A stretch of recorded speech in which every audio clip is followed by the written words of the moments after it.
Hello, you beautiful people, and welcome to episode 5 of I Am the Hammer, which I track my Grey Knight progress. It's a humdinger, as always.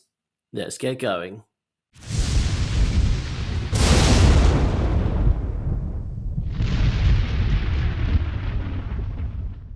So, as you have probably worked out from the title, we are, of course, doing our very first tier list today, which I'm going to be talking through the different stratagems, how I use them, and how I rank them. I also recently took part in a little team event where we did rather well. So, I'll share with you my games and any learnings from there, and then I'll kind of talk you through the updated matrix as well. So, tier list time. Who doesn't love a tier list? First of all, this tier list is all going to be about Grey Knight stratagems, but I think there should be some honorary mentions in terms of kind of the core stratagems that we use. So, of course, we've got rapid ingress. That's really helpful off of a miss of Deimos.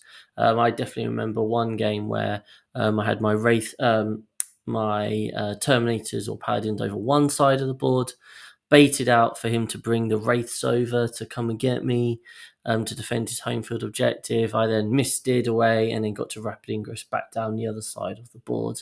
Looking out for rapid ingress opportunities is always really valuable. It's not just kind of something that you've missed it might also be a Dread Knight that's in Deep Strike, for example, which means that you could then drop it down and then get it to go 14 inches and bop something on the head. So rapid ingress, really useful. Grenades, probably an underused stratagem just because our CP is so valuable. But if you can get those, those reliable, hopefully reliable 3 mortal wounds through can be really useful. Obviously, what is more reliable than 3 mortal wounds is a tank shock off your Dread Knights, because you're rolling 14 dice plus 2 for being higher strength than their toughness. That's 16 dice, which is on average somewhere between 5 and 6 mortal wounds. So if you're really looking to get put some hurt in, it could even be your Dread Knight charges 2 targets. You have a normal unit charge one of the targets. You tank shock the unit that the normal unit are going into, and then bopping the other unit with your Dread Knight, which I'm sure fails spectacularly, as so often is the case, but it's certainly an outlet. But yeah, grenades and tank shock, really great way just to get through that extra kind of reasonably reliable damage, because obviously Grey Knights do suffer a bit from rerolls and that sort of thing. Overwatch. Now, again, if you have the luxury of the CP, Overwatch is lovely on some of our units.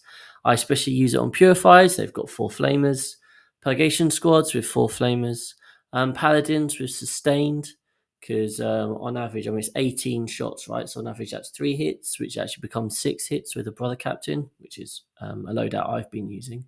So there's something there. Dread Knights can do it because they've got 2d6 Flamers.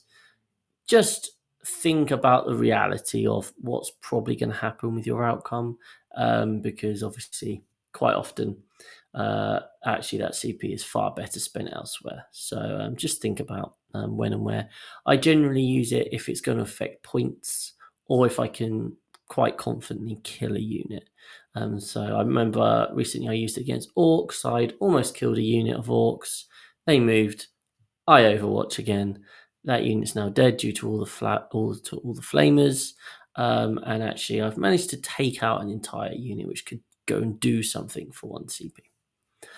And then finally, obviously, because Drago fails his charge every single time, if you're planning on doing your 6-inch charge with Drago, you need to make sure you've got CP spare for that, because otherwise he will go, not today, as has happened 5 out of 5 times that I have used him. So yeah, that's the MVP of the Drago lists right there, the CP reroll.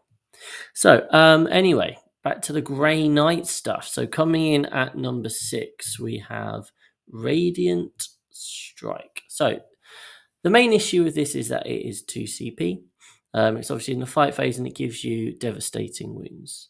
Now, obviously, if you've got Grandmaster, maybe with a unit of 10 Terminators or 10 Paladins, getting it for free is rather tasty. It can obviously really help your output.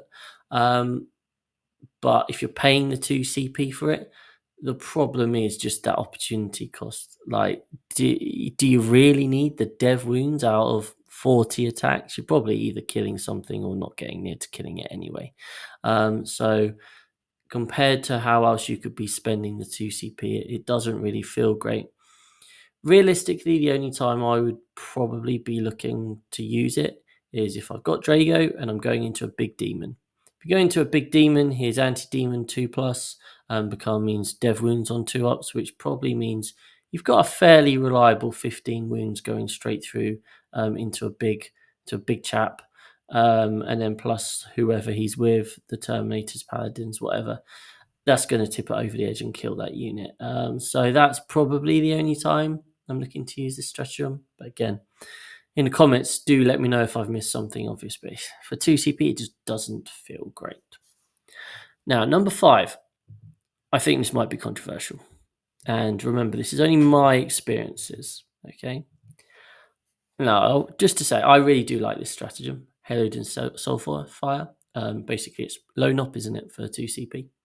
Potentially an unbelievably powerful stratagem.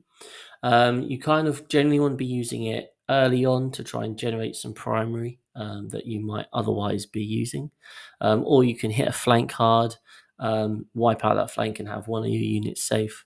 I guess something like Purifiers, you don't have a sigil to kind of teleport to safety. If you can put them down turn 2 or the bottom of 1 and low NOP them and blast something away, and then you're in a good place. So I absolutely see that this is a really powerful stratagem.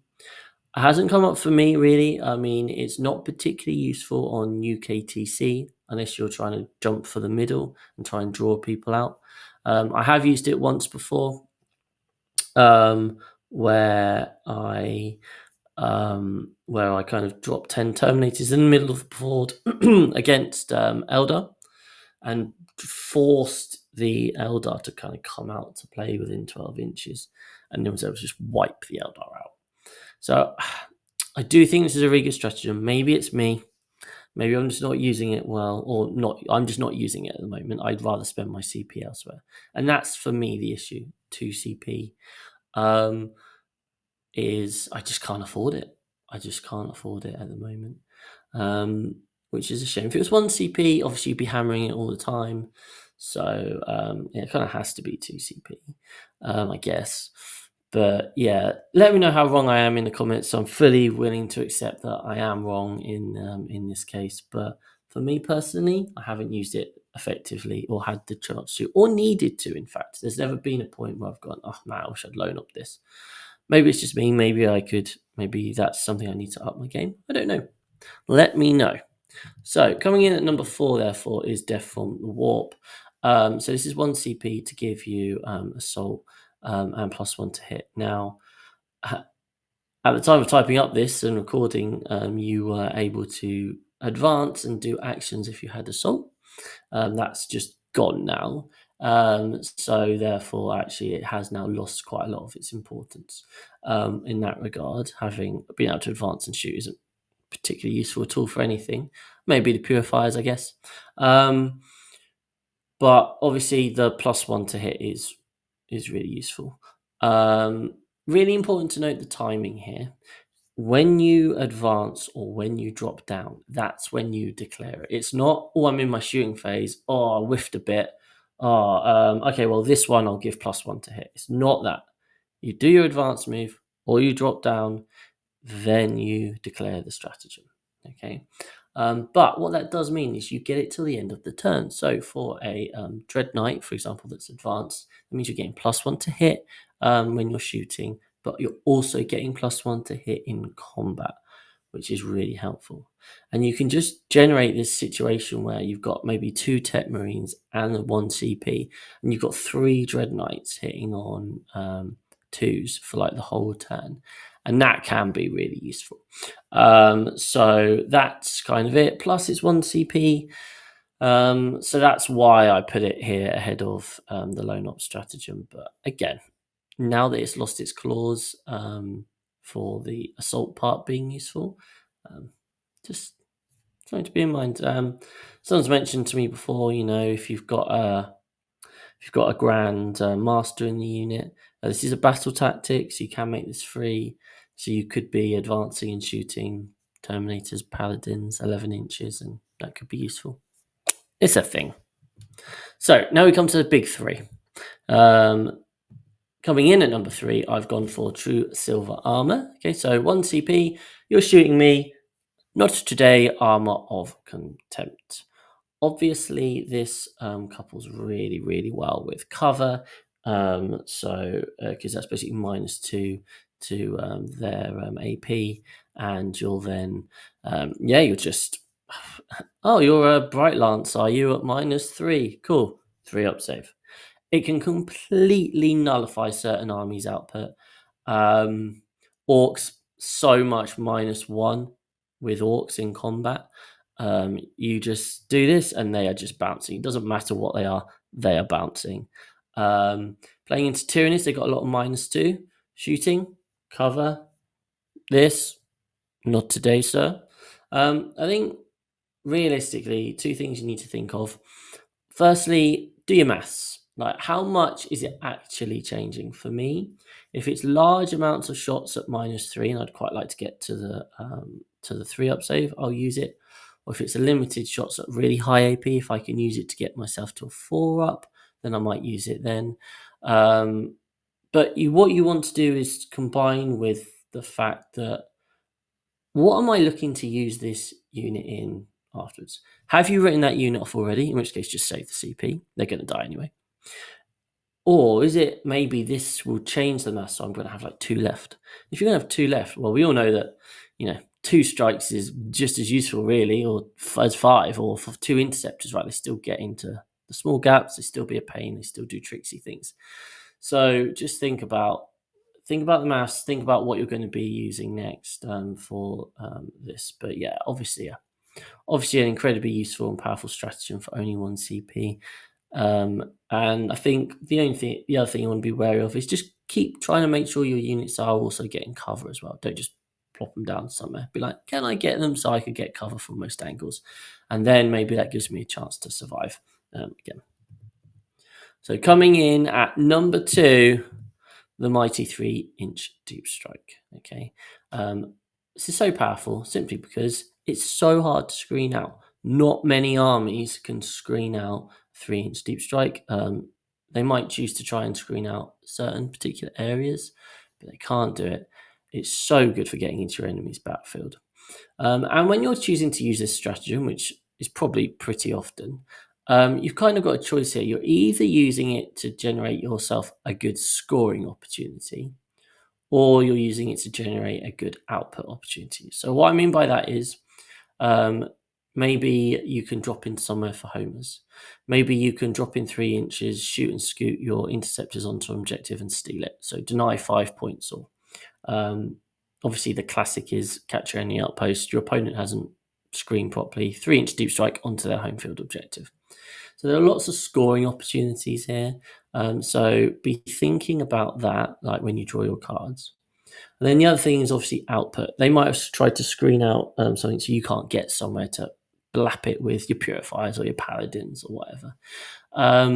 But hey, 3 inches gets you into that spot. Can you take out a key target and cause a world of pain just through that 3-inch deep strike? In which case, it might well be useful, especially if you can use it to generate a miss opportunity.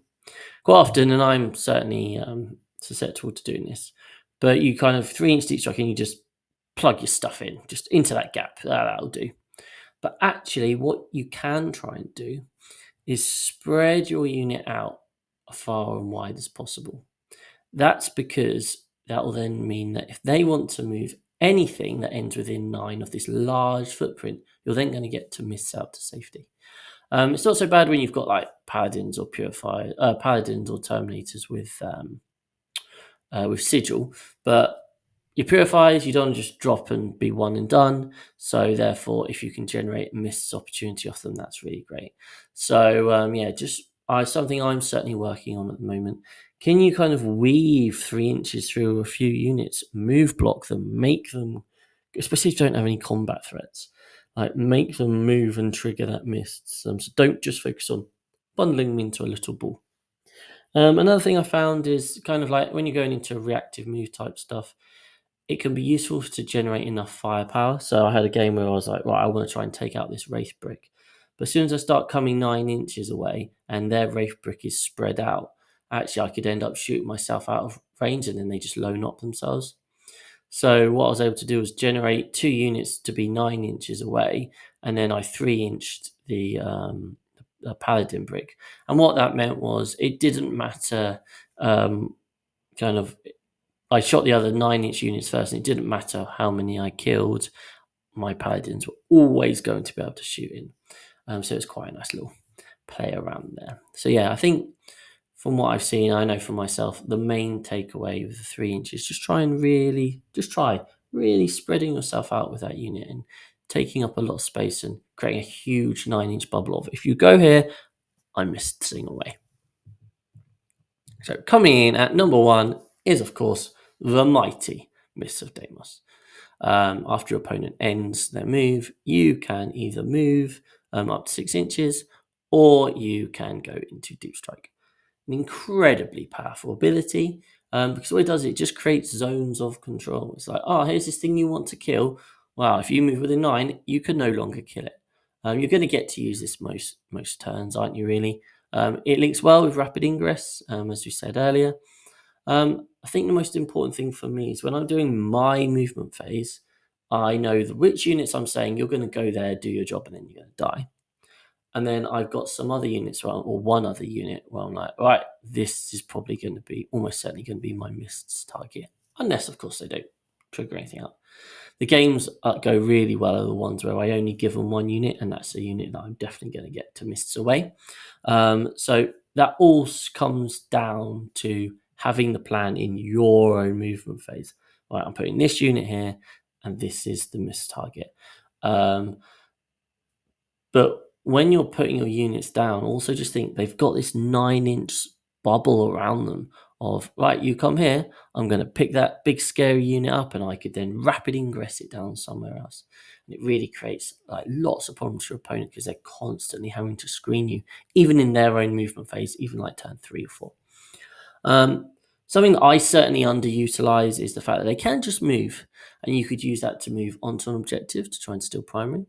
I did that in one game. They put a tank on the middle objective, and they lined up shots into something else, and I had a unit purgation squad behind the wall, and I misted them onto the objective, and he had one tank, and he could shoot at only one unit, which was on an objective, and I had 2 of them on there, so it just guaranteed me 5. It just kind of activation locked him.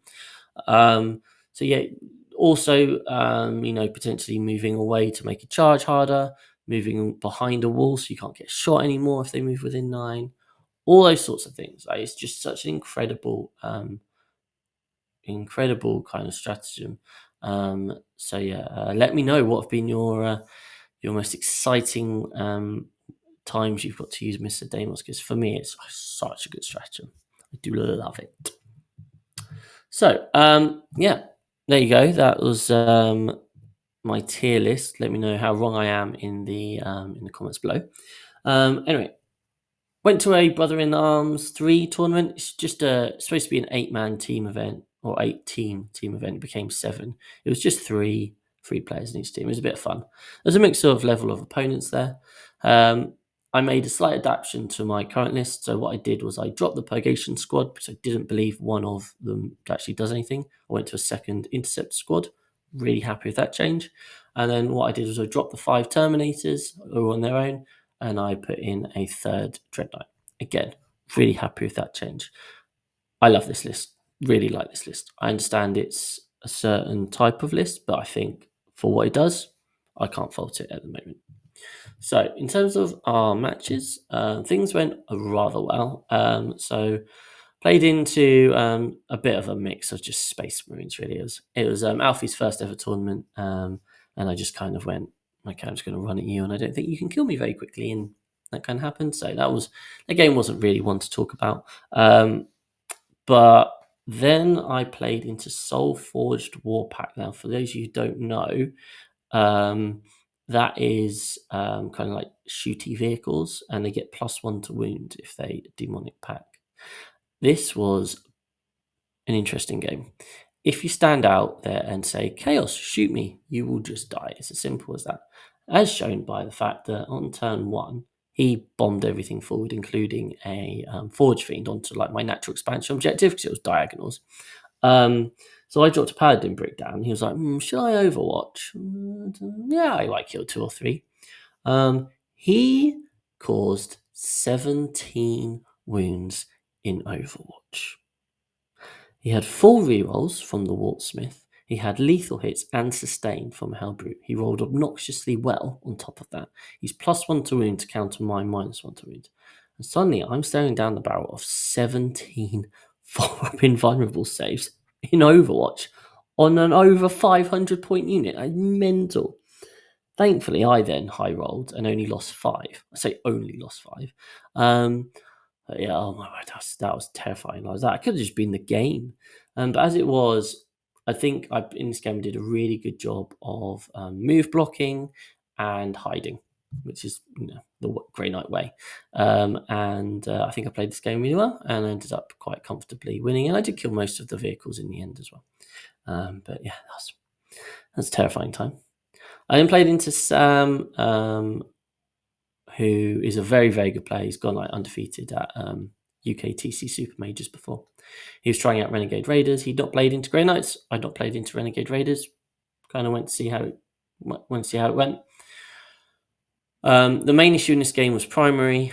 He kept getting 10s. I kept getting 5s. He had 2 big blocks of ACDC, and I wanted to see what my purifiers did. And my purifiers dropped down, and they almost one-shot one. But then they kind of got shot back and nearly all died.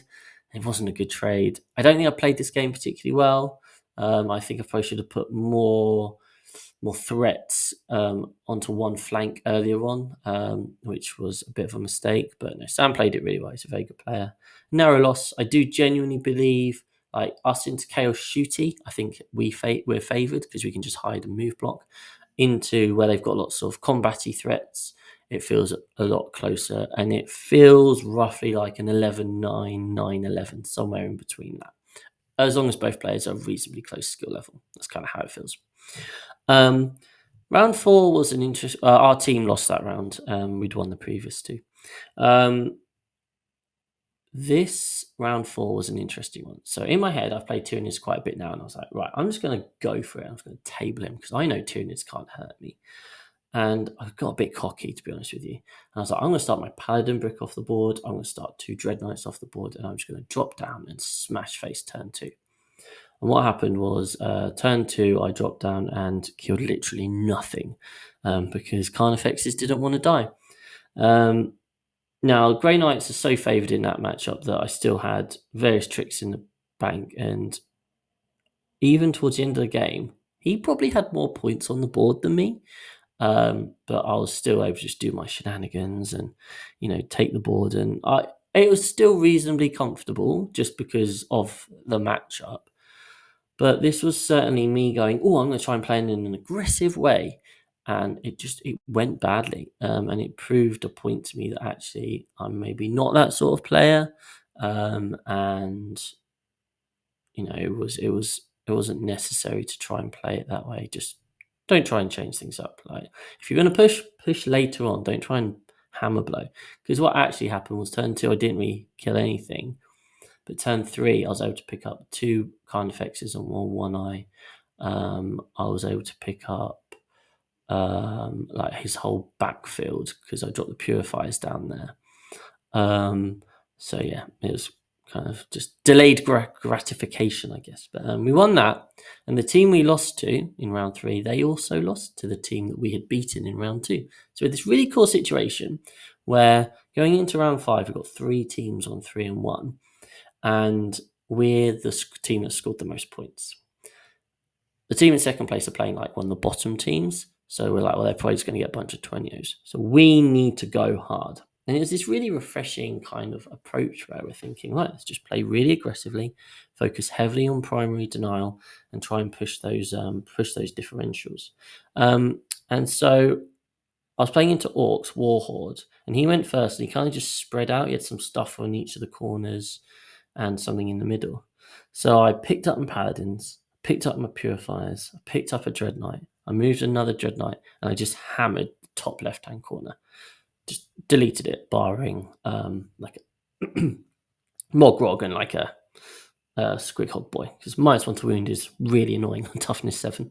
But I basically deleted that flank after a couple of turns, and then I went and deleted his backfield, and I was just picking him apart. Meanwhile, he had his Mega Knobs kind of sat in the middle, being like, I don't really know. He didn't want to commit them, and it ended with me just constantly giving him 0s or 5s, and that was my focus. Meanwhile, I locked down 10s, and it ended like turn 5 with my whole army. Well, not my whole army. I lost a little bit, just like all focused in on this middle objective, just blapping Gaz and the Mega Knobs. It was very cool, cinematic.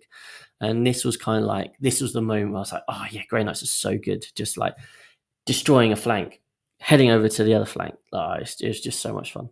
And yeah, we won 20-0, 20-0, 19-1, and took down the whole event. And on top of that, I got third place as in the individual rankings as well. So I got a little trophy for that as well. So yeah, really, really happy with that. As I said, really like the list. I'm keen to kind of start working on maybe getting better at kind of pushing and that sort of thing, but that was common practice. Maybe it's time now to try a new list, but obviously the new missions have just dropped. So I'm waiting to see what's going to happen there. We'll also do a data slate in like a few days. So that will obviously be the next episode where I think talk about any changes and that sort of thing. But yeah, I'm thinking of maybe trying just something a bit different. Maybe try out like 3 units of Purgation, try out Brother Captain Stern, maybe try out Librarians with Terminators. I've not tried it out yet, and some people are still raving about them. Yada, yada, yada. So yeah, I'm going to give that a go. And I'll, of course, report back to you. I haven't actually updated my matrix. I know I said I had earlier. I lied. Because I don't think I've really learned anything from those games. But yeah, as you can see, the CSM game I still believe is pretty close there. So yeah, that's me done for today. As always, like, comment, subscribe if you haven't. Go on, why not? Give us a go. We do have a Discord. Grey Knight Discord is starting to pick up a bit, so come and join that one. And next time I'm going to start pushing next time I'm going to start talking about the data slate, and I'll update you on any Grey Knight changes. I would imagine they are. I don't have any advanced knowledge, so I can't hazard a guess. I genuinely don't know at the moment, but I would imagine there will be some changes. Grey Knight's doing pretty well at the moment, and they're all keen to try and move everyone a bit to the very low 50%. So I'd imagine that's probably going to happen. So I'll let you know my thoughts as and when that comes out. But as always, it's been a pleasure. Really enjoying the Grey Knights as always. But please, do like, comment. Let me know what you think. How wrong was I? Let me know any tips and tricks you've got or seen with the old Mr. Deimos and any of the other strats, the Low Knot one in particular. Tell me what I'm missing out on, and I'll see you again soon. Take care.